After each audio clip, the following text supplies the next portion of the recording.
이슈 다뤄보자고요. 예. 제3의 길. 이 강훈식 비서실장이 불을 지폈는데 제가 일단 하나씩 여쭤볼게요. 팩트만.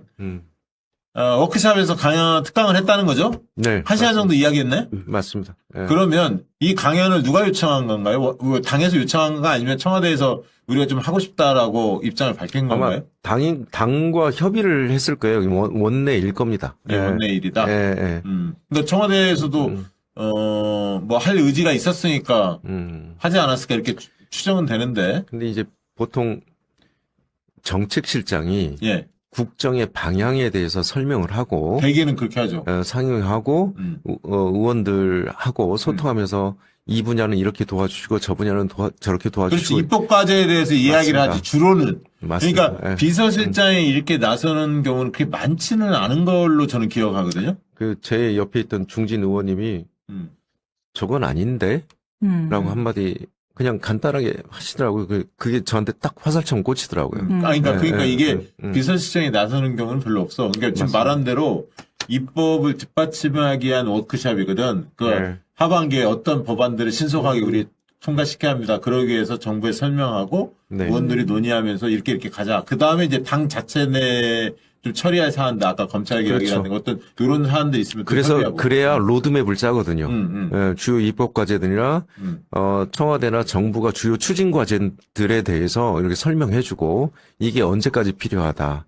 이걸 하기 위해서는 무엇이 필요하다. 이런 것들을 좀 설명해주는 거죠. 그다음에 그러니까 그동안의 대통령의 그 메시지로 외연확장이라는 얘기들, 그다음에 김민수 총리도 여러 번 이야기를 했었고, 강훈 실장도 이제 그런 뉘앙스가 계속 비쳤는데, 어쨌든 민주당의 워크숍, 의원 워크숍, 의원들 앞에서 공식적 입장을 밝힌 거예요, 사실은. 그래서 대통령과 청와대 의중이 어디에 있다, 민주당이 어떻게 나가야 한다라는 그 방향성을 명확히 제시한 거고, 일단, 이로 인해서, 흔히 말하는 정체성과 노선의 문제에 대해서 정리할 필요가 숙제로 떨어진 건 분명해요. 그리고 전당대회에 이 문제가 최우선적 해결 과제로 자리매김할 수밖에 없는 그 누구도. 그래서 이번 전당대회는 김민석이나 정청래냐 김민석이냐 이런 싸움보다는 민주당이 어느 길로 가야 하느냐. 요 노선과 방향성에 대한 이 어떻게 보면 당원들의 표가 그 기준으로 표심이 정해지지 않을까 이런 생각도 일단 해보는데 의도는 어디 있다고 하나씩 여쭤볼게요. 의도가 어디 있다고 보세요? 아니 저는 그 전에 예. 이 형식에 대해서 저는 조금 불편했어요. 예. 뭐냐면 일단 정부는 정부의 책임이 있어요. 그리고 정부가 뭐 대통령 성공시키기 위한 여러 과제들이 있습니다. 우리는 이렇게 가겠다 하면 그럼 되잖아. 하시면 돼요. 근데 당을 주문한 근데 거잖아. 당에 오셔서 비서실장께서 당이 이렇게 가야 된다라는 것을 말씀하신 거랑 다름없어요. 그래요. 그렇게 주문한 거야. 그러면 예. 제 입장에서는 아니 민주당은 당원과 수기하고 일정 정도 이제 전당대회도 이제 놓여 있잖아요.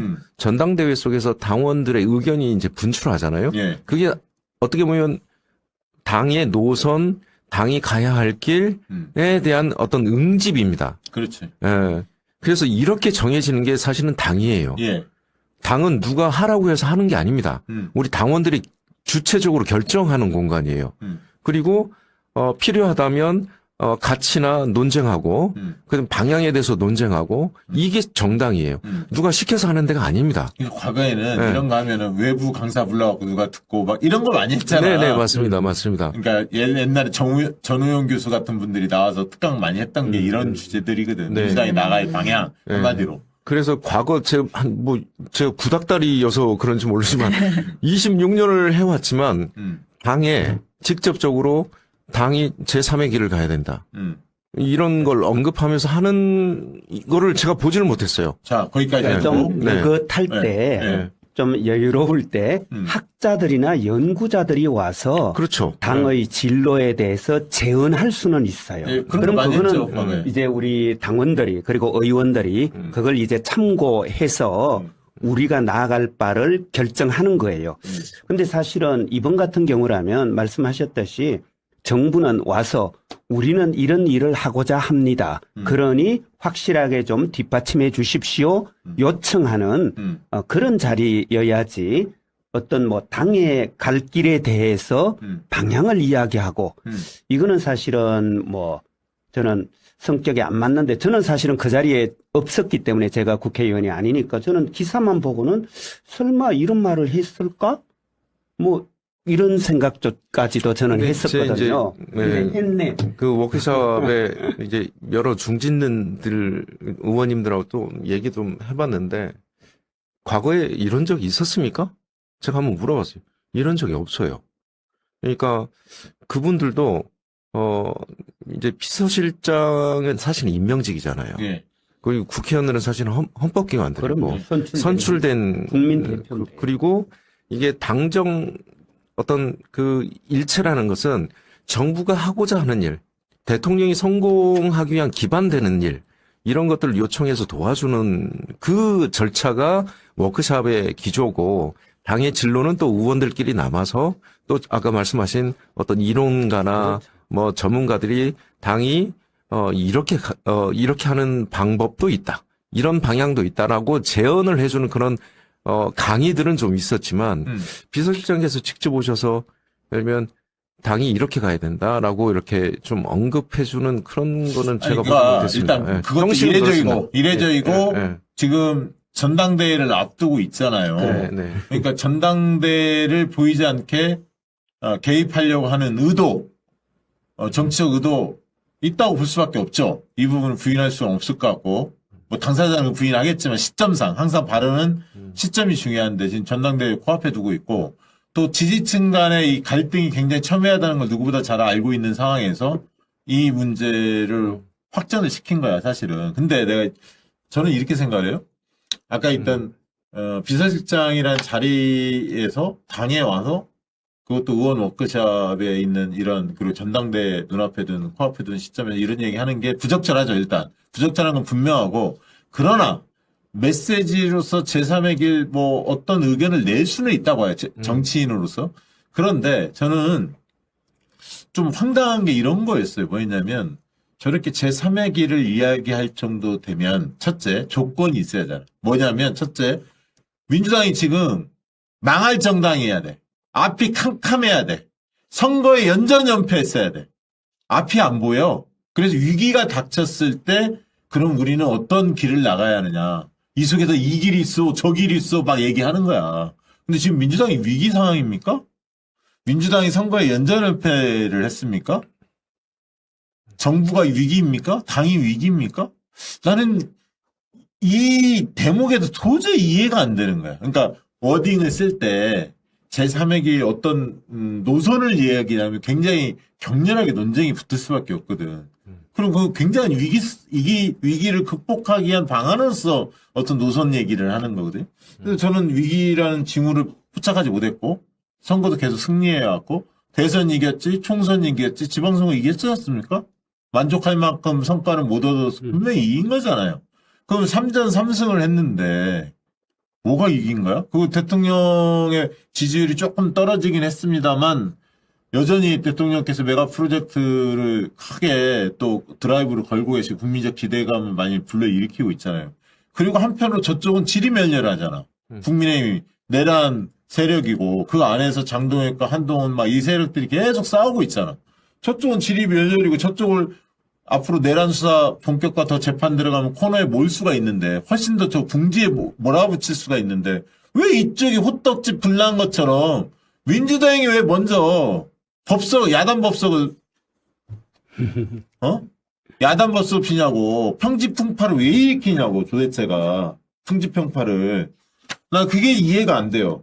그래서 내부가 단단하게 결속하고 대통령님의 국정성과 잘 국민들한테 알려내고 그럼요. 그리고 진보 진영 간의 연대와 통합을 잘 읽어내면 승리 방정식이야. 그게 총선과 대선에 우리가 대선 후보가 없습니까? 제가 볼 때 한 10명도 더 돼. 그 사람들 잘 키우면 돼. 근데 당대표 나가려는 사람이 대선 꿈꾸니까 이런 지금 사달이 벌어지는 거 아닙니까? 솔직한 얘기로. 욕심부리니까. 그럼 뭐가 부족해, 민주당이. 총선에 전망 없어? 오히려 내부가 뜰뜰 뭉쳐있고 대통령 지지율 계속 끌어올리고 연대 통합 잘하면 총선 이겨요. 대선도 후보군이 우리가 훨씬 많아. 한 10명 돼. 여기 김영환부터 시작해서 얼마나 많아. 아이고, 저 바로 죽이시네. 지금 바로 공격 들어요. 그런 소리 하지 마세요. 난 도대체가 상황진단에서 이해를 못하겠어. 네. 왜 이렇게 논란 있는 사안들을 자꾸 끄집어내냐 이거야. 질서 있는 외연 확장을 하면 되는데 질서 있게 가면 돼. 내부 동의도 공감대를 높이면서 조금씩 확장하면 우리가 능히 돌파할 수 있는데 왜 이렇게 풍지평파 일으키는지 모르겠어요. 저는 이 외연 확장이나 제3의 길 이런 한마디로 논란이 일어났을 때 가장 드는 생각이 좀 뭐냐면요. 일단 제3의 길 이야기를 했을 때 사실 우리 정부가 당원 주권으로부터 시작된 정부잖아요. 그 뿌리를 또 따지고 가다 보면 당원들이 밀어줬고 당원들이 대권 후보를 만들어줬고 이렇게 당원 주권으로 만들어졌는데 근데 사실 이 제3의 길이라는 게 당원들이 먼저 제시한 방향이 아니라 정부에서 먼저 내려오는 방향이라는 게 전형적인 엘리트주의 정치인 거잖아요. 그리고 이 외연 확장을 통해서 우리가 이제 물권자 지형을 넓히겠다라는 것도 다양한 방법론이 있을 수 있는데 지금까지 이재명 정부가 사용했던 방법이 뭐냐라고 한다면 상부에서 결정해서 인사를 어떻게 할 것인가밖에 없었단 말이에요. 만약에 우리가 정말 외연 확장을 해야 된다, 진짜 광범위하게 넓힌다라고 한다면 보통은 우리가 뭐 전당대회를 했을 때 오픈 프라이머리로 완전히 확 열어버리던가 그래서 뭐 보수 들어오고 뭐 중도 보수 들어오고 이런 식으로 차라리 유권자 지형을 확 넓혀서 선거를 하던가 이런 하부식 개방 구조도 있는데 지금까지는 상부식에서 결정하고 제3의 길도 마치 정부가 이렇게 했으면 좋겠다라는 것처럼 방향을 제시해 주니까 당원들은 우리랑 전혀 논의하지 않은 상태로 왜 자꾸 정부가 우리의 뜻과는 맞지 않는 결정들을 해나가느냐 여기에 대한 불만들이 계속 쌓이는 거고 계속 논란이 되는 것 같아요. 그리고 내용적으로도 제3의 길은 논란이 많습니다. 일단 이게 사실은 토니 블레어가 제3의 길을 주장했지만 앤서니 기든스라고 사회학자, 유명한 사회학자 제3의 길을 제시했지만 그 핵심적인 어떤 그 원칙에 토니 블레어가 벗어났어요. 그래서 심지어 어떻게 그 에릭 홉스범 같은 경우는 뭐라고 했냐면 바지 입은 대처라고 그랬습니다. 그러니까 신자유주의의 다른 길이라고 이렇게 얘기를 했거든요. 그때 사실은 금융자본이 컸고 그때 소득세, 법인세 다 깎아줬어요. 그러면서 어떻게 보면 소득 불평등, 자산 불평이 심해지던 때고 그러면서 노동자 보호를 못 해줬고 자본이 커졌고 뭐 그런 과정을 영국이 거치면서 집권을 많이 한 게 아닙니다. 사실은. 그렇지. 그리고 지금 제3의 길 그 길을 누구도 얘기를 안 해요. 그렇지. 그리고 한물 가는 주장이야. 그리고 쉽게 얘기하면. 좌표나 지표가 없어요. 예. 그러니까 뭐 이데올로기 얘기하면 좀 그렇지만 어디로 가야 될 거 아닙니까? 예. 근데 좌표나 지표가 없으니까 그냥 실용적으로만 사안을 대처하다가 금융 위기가 터진 겁니다. 그래서 그 길을 이제까지 앤서니 기슨도 그래서 아니 내가 제3의 길을 얘기했지만 이거 쓰지 마. 이렇게 한 거예요, 사실은. 그 앤서니 기슨도 약간 그런 것 같아요. 네. 뭐냐면 지금 이제 메가 프로젝트 이런 걸 하면서 사실 초과세수도 나오잖아요. 네. 그러니까 성장의 담론 네. 이런 부분이 산업이 제2의 산업혁명이라고 불릴만 하잖아요. 이게 생산 체계로 완전히 바뀌는 거니까 AI 시대. 네. 네. 이런 시대에 이 성장이라는 부분에 대해서 과거에 보수의 담론이 성장이었고 진보의 전통적 담론이 분배했는데 이게 그것도 과거식 사고라고 이미 많이 바뀌었어. 네. 진보도 저성장 국면 당연히 성장시켜야지. 그러면서도 불평등을 어떻게 완화시킬 거냐, 지속 가능한 사회를 만들 거냐. 이거는 진보의 고유의 영역이야. 그 범주 내에서 판단하면 돼. 뭐 대단한 얘기를 할 게 아니라고. 소위 말하는 뭐 AI 대전환이라든가 분명히 우리가 과거에 겪지 못했던 그런 어떤 시대적인 조건들이 우리 앞에 펼쳐진 건 맞아요. 그럼 그런 시대적 조건들은 우리가 헤쳐나가야 될 때로는 장벽이거나 허들이에요. 네. 넘어가면 돼요. 그 방법 찾으면 돼요. 그리고 우리가 가야 할 어떤 방향이나 목표는 그게 바로 민주당의 강령이에요. 민주당의 정신이에요. 민주당의 가치라는 게 있어요. 그래서 그 방향으로 가는 과정에서 주어진 조건들을 어떻게 극복해 갈 것인지는 끊임없이 논의돼야죠. 네. 방식을 찾고 방법을 찾고. 그런데 이 길도 아니고 저 길도 아니고 갑자기 뭐 어떤 다른 길? 그러니까 이렇게 그래서 나오다 그런 보니까 거는 지금 사실 대통령께 정치적 부담이 계속 커지는 것 같아. 그러니까 왜냐하면 뉴 이재명 세력들한테 계속 힘 실어주기 아니야? 그리고 그쪽 방향으로 끌고 가려고 하는 거 아니야? 라는 여러 가지 의혹들, 의심들이 있었고, 그런 게 이제 여러 가지가 쌓이면서 확신으로 약간 바뀌는 와중에 이제 제3의 길까지도 공공연하게 이렇게 비서실장 입을 통해서 나오니까, 아, 그러면 대통령의 구상은 그런 쪽이었구나라고 이제 완전히 이해하는 것 같고, 근데 이 인식이 과연 맞는 건가? 이제 당원들은 그러니까 고민이 되는 저는 거고. 사실은 뭐 대통령께서 지금 완전히 새로운 길을 가려고 하는구나. 기존의 민주당이 아닌 또 민주당의 길이 아닌 또 기존의 민주당 사람이 아닌 뭐 그런 어떤 제3의 어떤 길을 모색한다. 저는 솔직히 그렇게 보지는 않고요. 저는 아마 글쎄요. 제가 그 강연 전체를 못 들었기 때문에 맥락을 잘 이해는 못 하겠는데 그냥 아마 뭔가 조금 더 새로운 시도, 과감한 시도, 뭐 이런 거를 좀 해야 근데 된다. 나는 근데 이걸 그냥 제3의 길이라는 아니, 그러니까 용어로 표현한 건지. 아니 그렇게 했으면 표현을 그렇게 하면 안 돼. 그렇죠. 왜냐하면 네. 표현이 뭐냐 중도층을 품으려면 제3의 길을 가야 한다 이런 메시지가 나왔단 말이에요. 그러니까 이른바 중도 노선을 꽤 가야 한다. 우리가 이제 중도 진보 쪽에 있는데 경제 노선이나 이런 거를 중도 우파 거를 많이 받아들여서 중도층을 확보하는 전략으로 가야 한다. 그래야 외연 확장이 된다. 이 얘기거든. 뭐 복잡하게 설명할 거 없고. 그런데 이재명 대통령이 일을 잘할 때 있잖아요. 지지율이 70% 막 넘나들 때 이때 중도층의 지지율이 한 70% 나왔어요. 예, 진보층은 85%, 90% 나왔고 그때 중도층이 여러 정치 현안 중에서 우리가 뭐 검찰개혁 이슈, 뭐 내란 청산, 사법개혁 여러 가지 다 해보면 대통령이 추진하는 방향과 거의 일치했어요. 진보층과 중도층이 동조화됐어. 중도층하고 함께 갔다고 진보층이. 그래서 그런 국민 다수가 좋아하는 일을 하면 돼. 그 중도층이 민주당한테 표를 준다고. 민주당 쪽 국민의힘을 현실적으로 고려하면서 중도층이 어디에 힘을 실어줄까 판단한다고. 근데 정부가 일을 잘해, 당이 일을 잘해. 그러면 당연히 민주당 쪽에 마음을 중도층이 주거든요. 선거 때 그쪽에 표를 줘요. 그거 다 알고 있는 상식 아니야. 그러니까 중도층을 잡으려고 뭐 신기를 잡듯이 쫓아다닐 게 아니라 주어진 일, 할 수 있는 일을 잘 하면 중도층이 마음은 우리 쪽으로 온다고. 뭐 새삼스러운 얘기가 그러니까 아니야. 이제 대표님 말씀은 중도라는 게 있는 어떤 우리가 구체단 집단이나 대상들이 아니고 우리가 득점하고 포인트하고 일을 잘하면 그쪽으로 힘 실어주는 거지. 스윙 보터라는 스윙 거잖아요. 보터지. 스윙 보터라는 아니, 얘기잖아요. 그렇죠. 사실은 제3의 길 그 길도 그렇게 했지만 결국엔 다 잃어버렸어요.